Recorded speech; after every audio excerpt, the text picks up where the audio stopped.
Oh, well, I'm sorry to hear that. Do you have any children? Well, yes, I have 5 children. Well, I'm glad to hear that. Arthur Jokel, is that right? That's correct. Now, where are you from, Art? A little one-horse town down in the Ozarks named Steelville, Missouri, about 90 miles south of St. Louis. Just one horse in this whole town? The only one I remember. Is that so? Where do you work, Art? I'm afraid that's classified information.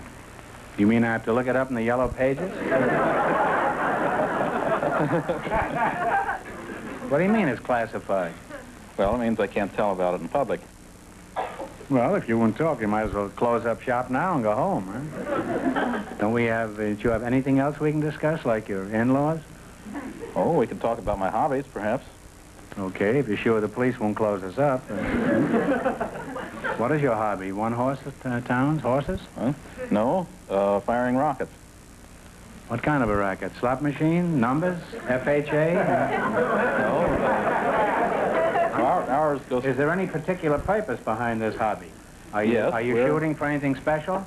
Yes, we're experimenting at a test area out in the Mojave Desert, building these rockets to make meteorological investigations of the upper atmosphere. Well, how high are you planning to reach? I mean, what do you have? Well, eventually we're going to the moon. Well, that's interesting. How high have you been so far? About 7 miles. You can get higher than that with one martini before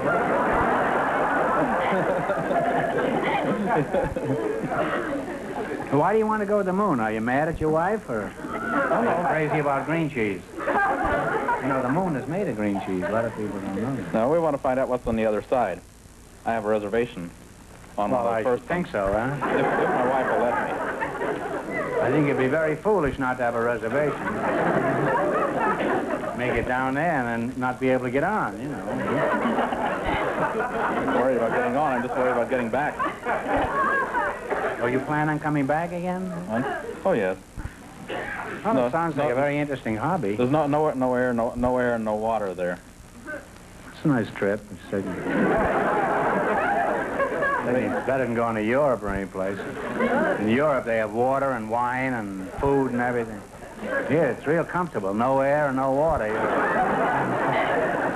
I'd like to discuss this interesting subject at greater length, but fortunately, or unfortunately, it's time to play You Bet Your Life. Are you prepared for this? Fenneman, what are you doing here? Well, I thought maybe you'd like to use my scoreboard. I'm going to show you. Have you a pencil? Oh, does that go with it, too? Well, it might help. I'm going to show you how unnecessary, what an appendix you are on this show here, despite what Jack Benny said. Now then, let's see now. I'm going to be pretty busy. You select a dictionary quiz. Now, what do you want to start with? 10, 50, 60, 80, 100. You know the game. I don't have to explain it anymore. Start with 70. 70, is that all right with you, Margarita? Yeah. What do you call the traditional flat cap with a tassel worn by graduates? Mortarboard. Mortarboard is right. Now you have $170. Try for 80. Okay, what does the word circumspect mean? Talk it over, now you're partners. It means above suspicion. You're flirting with it, but you're away. It means wary, cautious, prudent, watchful on every side. Well, you lost half your bankroll, which leaves you $85. 90. Remember, they get tougher the bigger the money. 90. 90. What does the word mendacity mean? M-E-N-D-A-C-I-T-Y. Beggar like. Beggar likeness. No, I'm sorry. It means lying, untruths. Mendacious means... Well, you're not doing very well here. Now you have $42.50. Yeah, that's 100. 100. 100. What does penultimate mean? Means final. Definitely final. No, I'm sorry. It means next to final. It means next to the last. Ultimate is final. Penultimate is next to final. Well, that reduces you to $21.25. Well, we're going to give you one question so we can bring your winnings up to $25. We can't let you leave with this little. What is the capital of the United States? Washington, D.C. Thanks and good luck with it.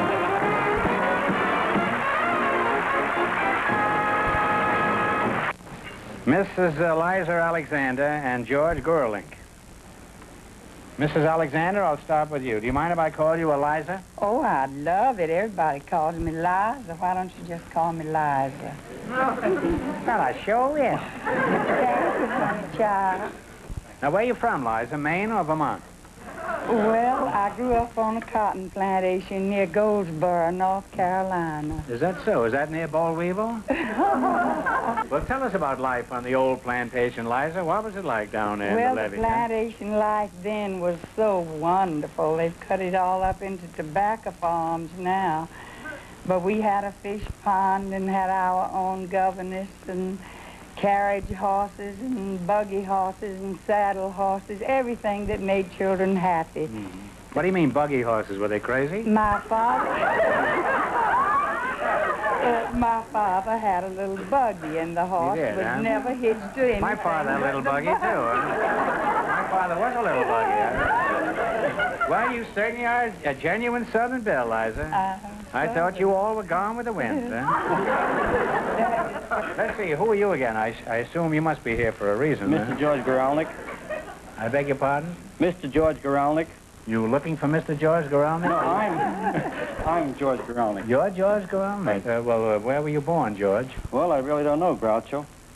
You're not sure where you No. were born? Well, what happened at your birth, George, aside from you getting born? Well, I came to this country in 23 with the people I knew as my mother and father. Hey, wait a minute.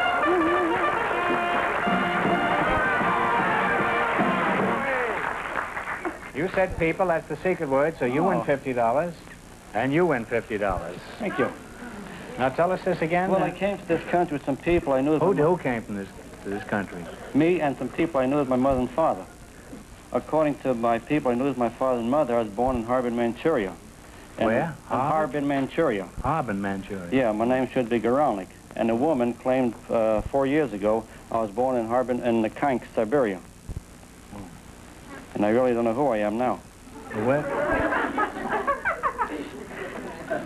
Does anybody out front know who he is? This is pretty serious. Are you doing anything about this? Well, I'm writing a book called Who Am I?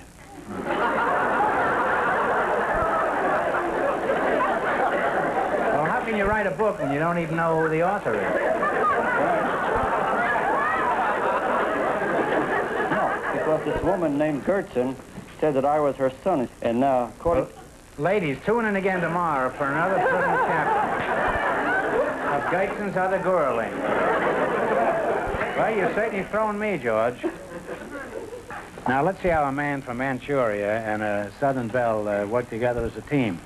In the race for the $1,500, the first couple won $21.25. And the secret word is people. You're going to play You Bet Your Life. Do you both know how to play the game? Yes, sir. Yes. I never miss listening. Well, remember, you're partners now, and we only want one answer. This is Mr. Fenneman. Now, they selected geography. Is that right? Right. Yes. Remember, the more the question is worth, the harder it is, and one answer between you. Now, what are you going to start with? $70. $70. $70. The island of Luzon is a part of what country? Philippines. That is right, the Philippines. You now have $170. $80. On what well-known river is the city of Budapest located? Go ahead. Budapest. Yanks. What is... You go ahead. I I don't know. think it's the Seines. No, the Seine is in Yanks? France. No, this is the Danube. Oh, boy. Well, you lost The half blue your... Danube, which is the dirty brown, actually. You lost half your $170. You now have $85. All right, now, what are you going to try? Go ahead. How much? 90. All right. In what Italian city will you find the famous Bridge of Sighs? Now, one Venice. answer. You I agree with agree. this? I'm sorry. Venice is right. Right. You now have $175. You're climbing like Mount Vesuvius. That's probably the worst simile I've ever made. Okay. All right, The then. $100 one. You have $175, and you're going for 100. The Clyde River is the principal river of what country? The Clyde River. C-L-Y-D-E. R-I-V-E-R. Do you? Go ahead. I know it, but France? No. No. Well, you lost half your $175. You wind up with $87.50. And the secret word? Didn't they win the secret? Yeah, I guess they did. I wasn't here. Well, I'm very happy. Welcome. Well, oh, you haven't said anything yet. I was going to tell you, Groucho, we invited some girl softball players to the program tonight. Oh, really? And just before we went on the air, our studio audience selected Mrs. Bertha Ragan. Her partner is one of the, I guess you could say, the best-known figure in the world of sports, Mr. You can Henry. say that? I'm going to say it. Okay. Mr. Henry Red Sanders. Come on out and meet Groucho Marx. Welcome, welcome.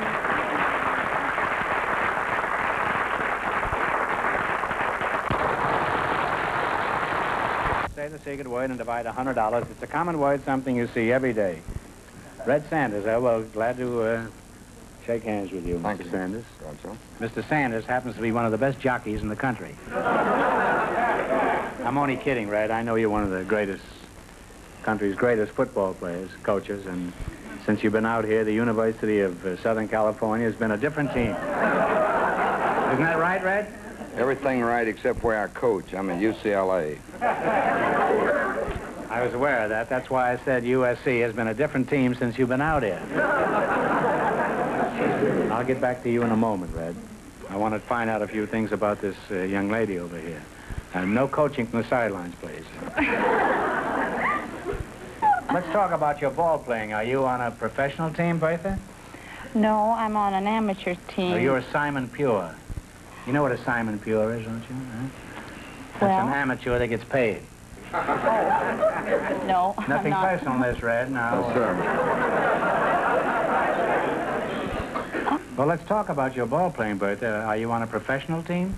No, I'm on an amateur team, the Orange Lionettes from Orange, California, and we belong to the Amateur Softball Association. Oh, I wish you belonged to me instead. Huh?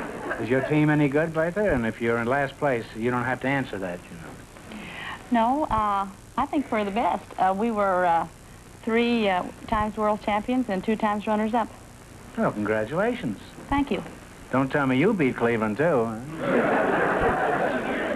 What position do you play, Bertha? I play pitcher. You play pitcher? That's right. Are you any good? What's your record, Bertha?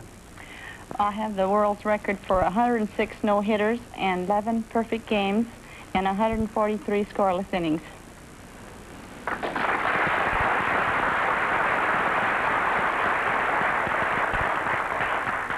Bertha, with a record like that, Philadelphia's crazy if they don't sign you up the first thing in the morning. Well, when you're out there playing softball, what kind of outfits do you put on? Anything like the men? We wear shorts and warm-up pants. I beg your pardon? Warm-up pants. I had my pants warmed up when I was a kid. I swiped something out of a cookie jar. As I recall, it was money. What is your best pitch? I mean, when you're playing baseball, you throw a spitter or a knuckler or what? I throw a rise ball. A rise ball. What is that? That's a ball that, just before it gets to the plate, it hops. It has a little hop, so when you swing at it, you know, the bat's in one place and the ball's in the other. That's a good joke on the batter, isn't it, huh? Do you find this interesting, Mr. Sanders? I'm with it. Why don't you and I go out and case this team someday, should we? I can go for tomorrow. No, I mean...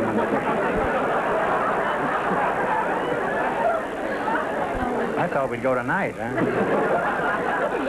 Now, Red, you don't mind if I call you Red, huh? No, sir. No. You don't care what I call you, huh? Well, I've been called a lot of things since I've been coaching. Well, I'm not going to call you any of those things. Not here, anyway. Huh?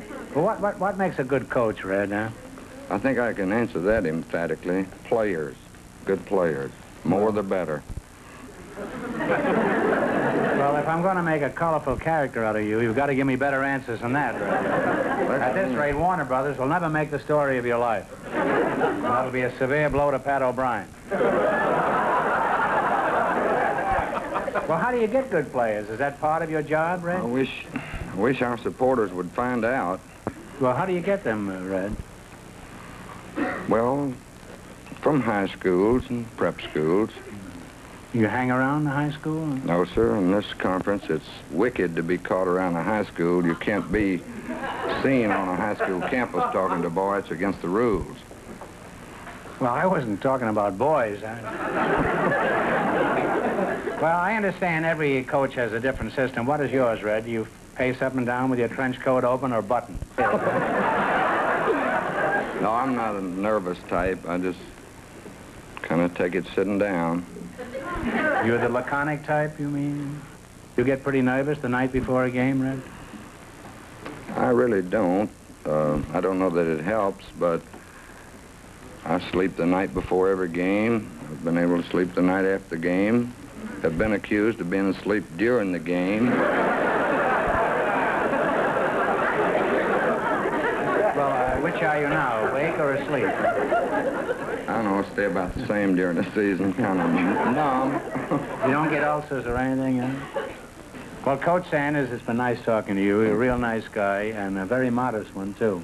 Thank you. And you're a credit to Southern California. I mean UCLA. And now let's play You Bet Your Life. And remember, we start you off with $100. If you miss a question, you lose half of your bankroll. Are you ready? In the race for the $1,500, the second couple is leading with $87.50. You selected music, and remember, the more the question is worth, the harder it is. Now, what are you going to start with? 10, 40, 50, Did you 80? select music? I guess so. They get tougher. 40, that's okay. How much?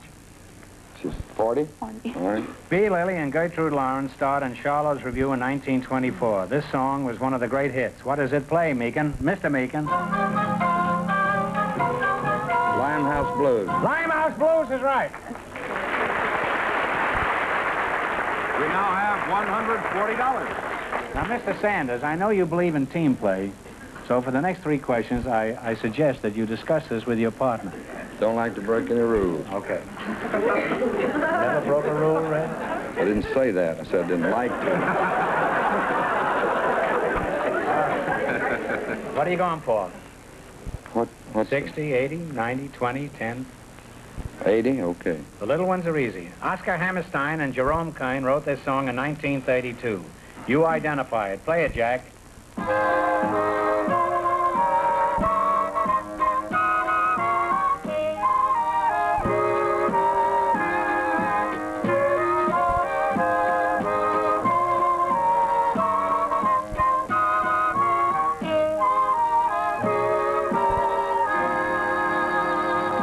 Every Little Breeze. No. I've told every little star. You lost half your bankroll. You now have $70. Okay, now don't get discouraged. You're still on the 10-yard line here. We're not going to punt on third down then, are we? Let's go.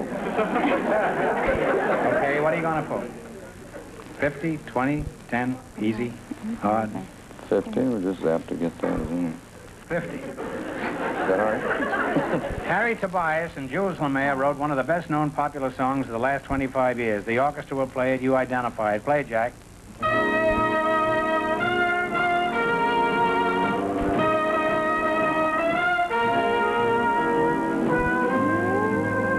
Talk it over. Rio Rita. Rio Rita? No. No. Sweet and lovely. You lost half your $70. You now have $35. Have 75. Well, you're back on the 40-yard line, Red. It's your last 35 chance to be left. the other couple. Now, come on now. Wanna go all the way? Go all the way. $100 one, huh? Vernon Duke and E.Y. Harburg wrote this song in 32. You tell me the name of it. Music, maestro.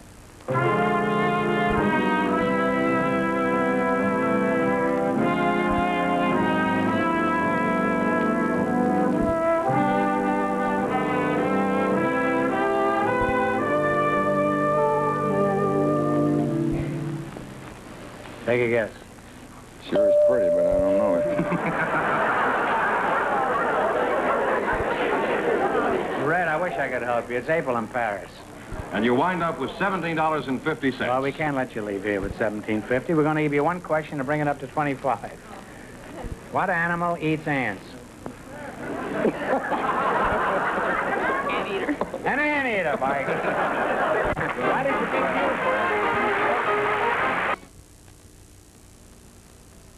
Right in here.